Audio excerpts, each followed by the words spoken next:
இப்ப அடிமைத்தனத்திலிருந்து நம்ம விடுதலை பெறணும். இப்ப இந்த அடிமைத்தனத்திலிருந்து விடுதலை பெறுவதற்கு என்னால முடியாது, என்னை விடுதலையாக்க யார் இருக்கிறாங்க? கடவுள் இருக்கிறார். எல்லாரும் கடவுளை நம்புறீங்களா? கடவுள் இருக்கிறாருன்னு நம்புறீங்க? கடவுளுக்கு என்ன வேணும்? கடவுள்கிட்ட என்ன இருக்கணும்? முதல்ல உங்கள்கிட்ட நான் கேள்வி கேட்கிறேன். உங்களுக்கு ஒரு சின்ன கேள்வி, டெஸ்ட். கடவுள்கிட்ட முதல்ல இருக்க வேண்டியது என்ன ஆயுதம்? அதுதான் உலகத்துல கடவுள்கிட்ட இருக்க வேண்டியது முதல் என்ன தெரியுமா? அன்பு. இந்த உலகத்திலேயே தாயை விட தகப்பனை விட அதிகமா நேசிக்கிறவர் ஒரே ஒரு நபர் யாருன்னா கடவுள் மட்டும்தான். கடவுள் தான் அன்பு உள்ளவர். கடவுள் நினைச்சோம், ஐயோ கடவுள் நம்மளை கொன்னுடுவாரு, கடவுள் நம்மளை அழிச்சுடுவாரு, கடவுள் நம்மளை பயமுறுத்திடுவாரு, கடவுள் அப்படிப்பட்டவர் இப்படிப்பட்டவர், நம்மளை நிறைய பேர் பயமுறுத்தி இருக்கிறாங்க. கடவுள் எப்படிப்பட்டவரா? மிக அன்பு உள்ளவர்.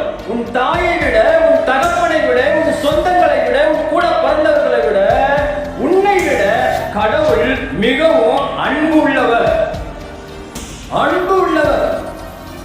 அந்த அன்புள்ள தெய்வம் தான் துன்மார்க்கனா, அடிமைப்பட்டவனா, பாவத்துல சாபத்துல இருக்கிற மனிதனை விடுதலையாக்க.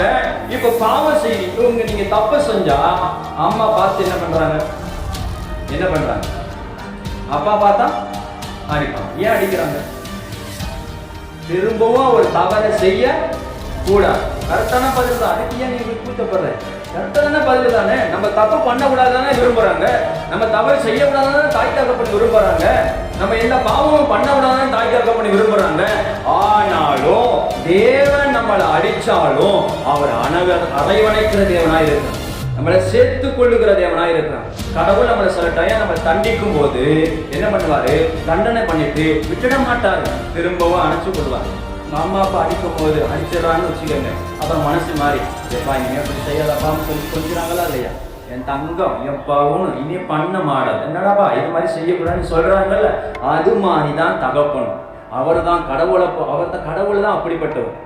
அவர் நம்மளை அடித்தாலும் அவர் அரவணைக்கிற தெய்வம் அவர். ஆமென், அல்லேலூயா.